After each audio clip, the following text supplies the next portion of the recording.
Alright, hey guys, it's Jan again from Grepp.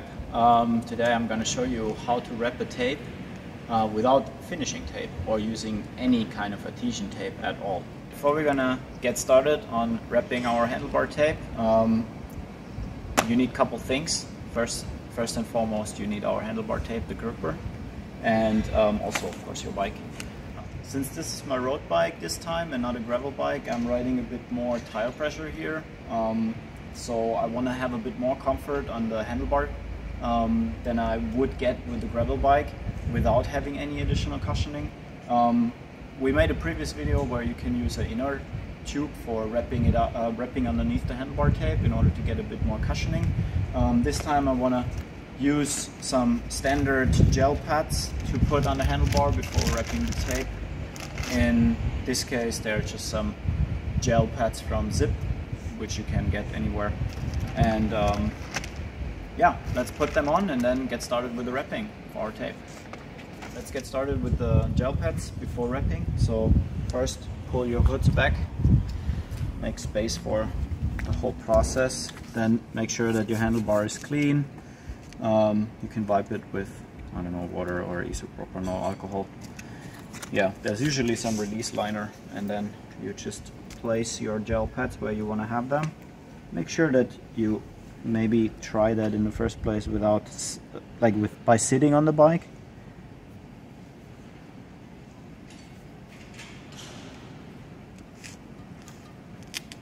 And quickly check when you have your hands there.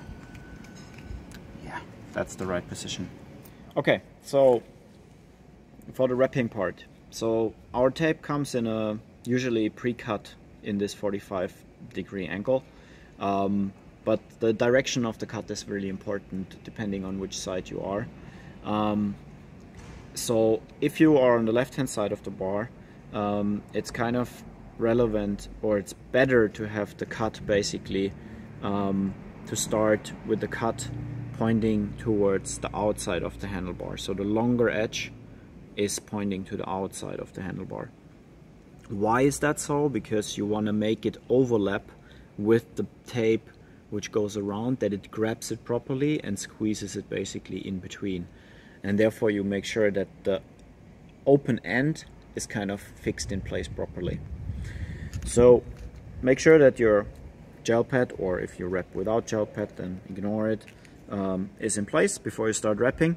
And then make sure that you basically put the cut end on the bottom of the handlebar, because this is where basically the tape is gonna be a bit thicker, but on the bottom side of the handlebar it doesn't really matter, because there you usually don't have your hands to grab. So hold it in place on the bottom, go around like in a straight, and then make sure that you have it in here. So before continuing, make sure that you can pull a bit to really have good tension in the very beginning. It's really important that in the very beginning you have steady tension on the handlebar tape and not have slack in it, because that will basically lead to that it slips at the end. All right, and then continue with a steady tension on the tape all the way to the hoods.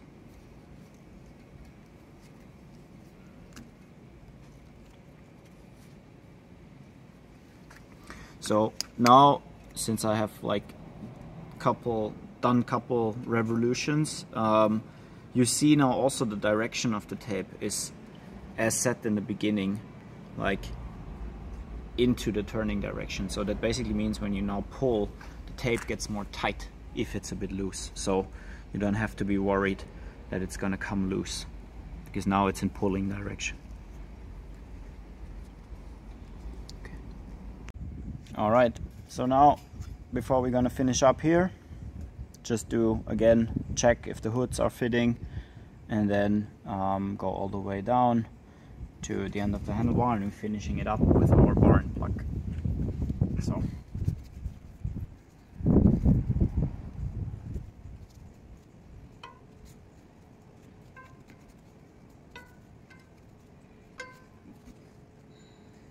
Make sure that you still keep it very tight, good tension in the bar tape.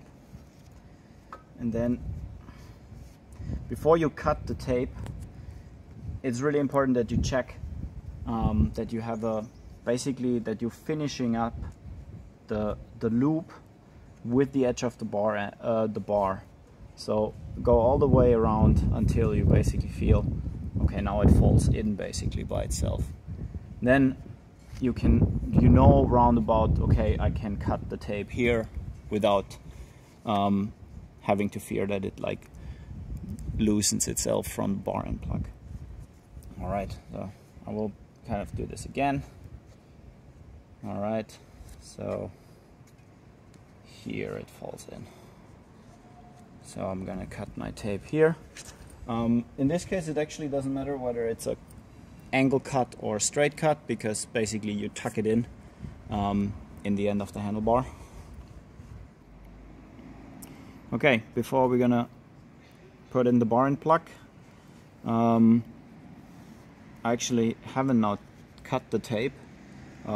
This is basically the full 3 meters now, and I have this left. So if you have space in the handlebar, you don't have to cut the tape necessarily in this wrapping technique, because you can just tuck in the longer or the rest of the tape into the handlebar, and then if you want to, I don't know, switch to a wider bar, you can reuse the same tape.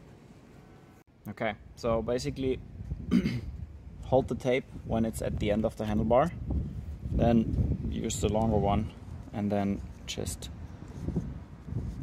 put everything inside what you don't need.